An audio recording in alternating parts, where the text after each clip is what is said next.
Now, campaigners from the Republic Group staged a protest at the gates of Buckingham Palace today, hanging a polling station sign across the gates as they demand an elected head of state. It's clear now that Republicans feel empowered by Prince Harry's vicious attacks on the monarchy. Let's be honest. At this point, the whole saga of Harry and Meghan versus a monarchy feels less like a family feud and more like an ongoing Netflix drama. Every week there's a new cliffhanger. Will they attend the coronation? Will King Charles finally put his foot down? Will Meghan play the supportive wife? Or is she slowly distancing herself from Harry's mess? And now, as we inch closer to the coronation, the tension is boiling over.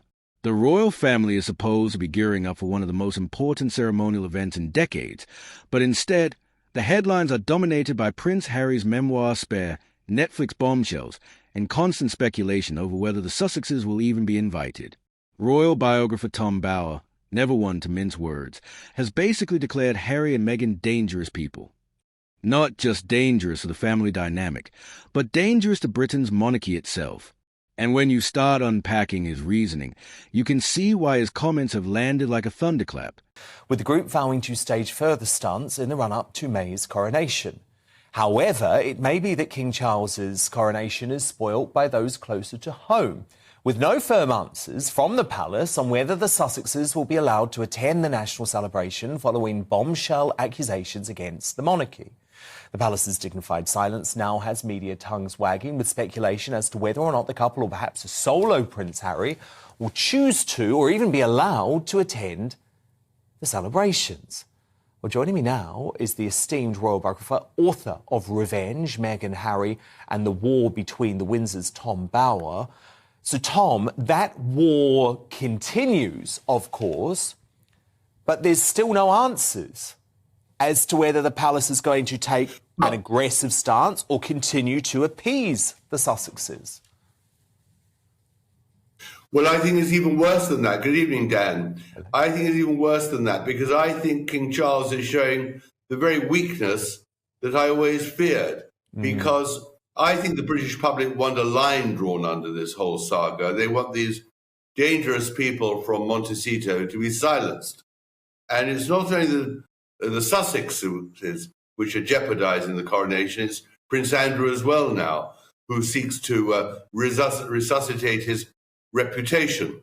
And I think King Charles is absolutely bombarded by the problems of his family, and he needs to draw a line and just show that he's not going to allow these two, Harry and Andrew, to undermine the coronation, and needs to say quite firmly that Harry and Meghan are not invited to the wedding.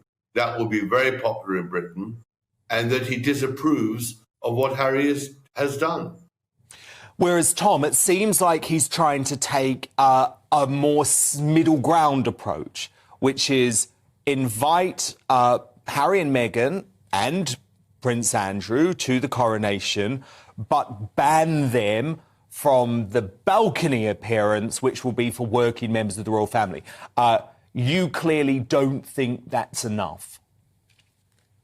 Well, what I fear, Dan, is that if either of them come, all the focus will be on them rather than on the coronation and the importance of the monarchy and the unification of Great Britain. And he needs to get rid of them now. He should stop Andrew's campaign to rehabilitate himself dead, and he should tell Harry and Meghan they're not invited.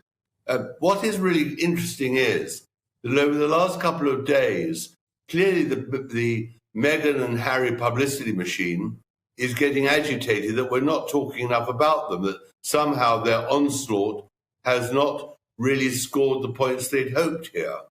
And that, first of all, is the article in today's Telegraph that somehow Meghan has decided to remain silent because she has nothing to do with Harry's book, which is patently ridiculous.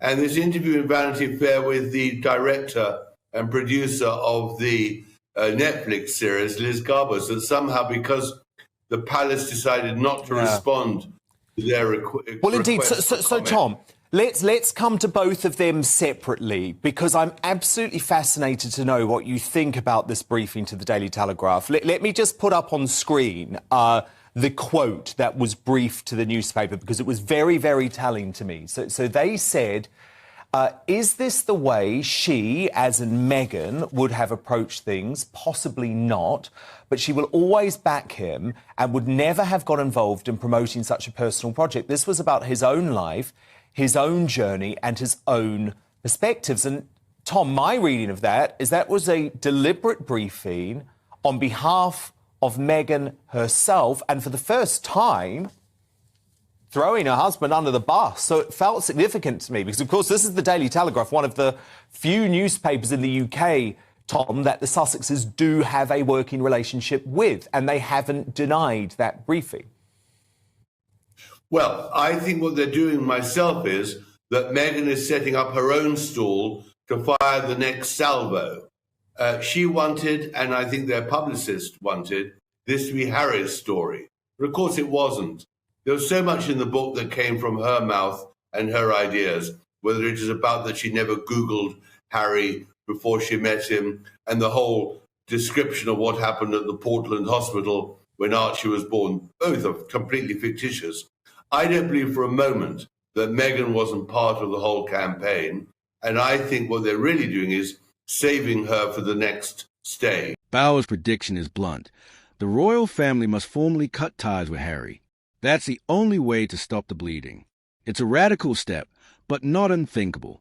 Stripping titles, excluding them from major events, and publicly declaring Harry has excluded himself from the family would draw a line in the sand. It would also give Charles and William a chance to refocus on their duties rather than endlessly firefighting Sussex scandals. They don't want to sort of... So you think they're still totally unified, Harry and Meghan? Yeah, I do.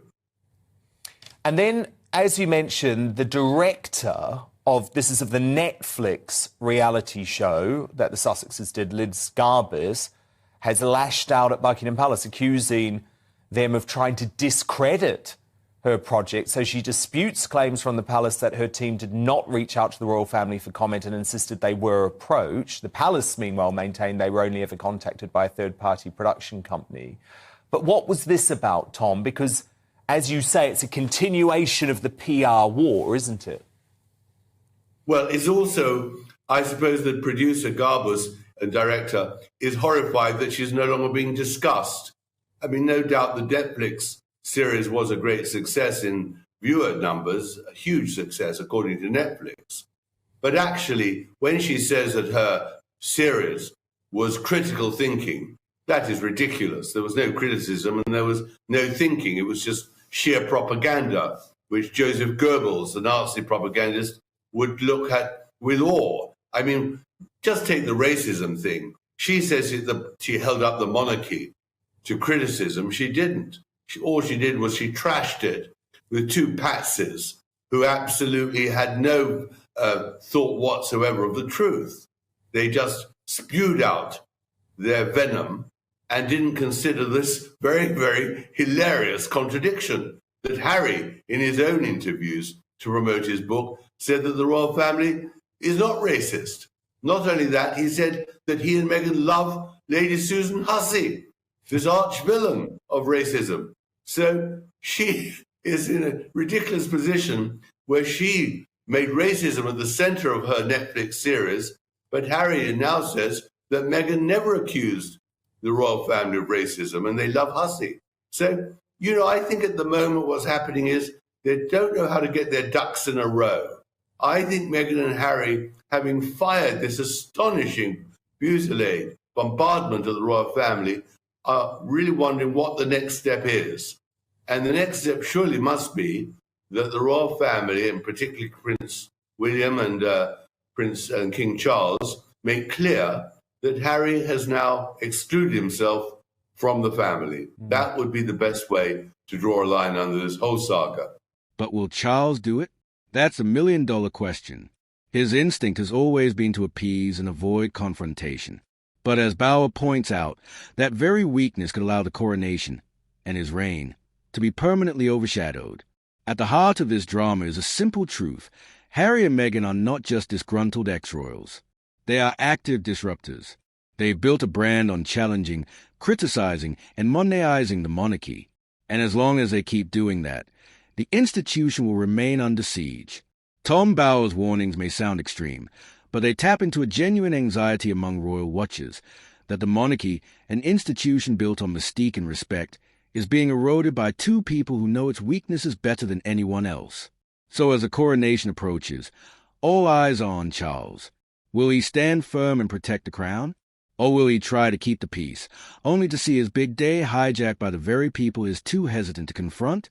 Either way, one thing is certain: this royal reckoning isn't going away anytime soon.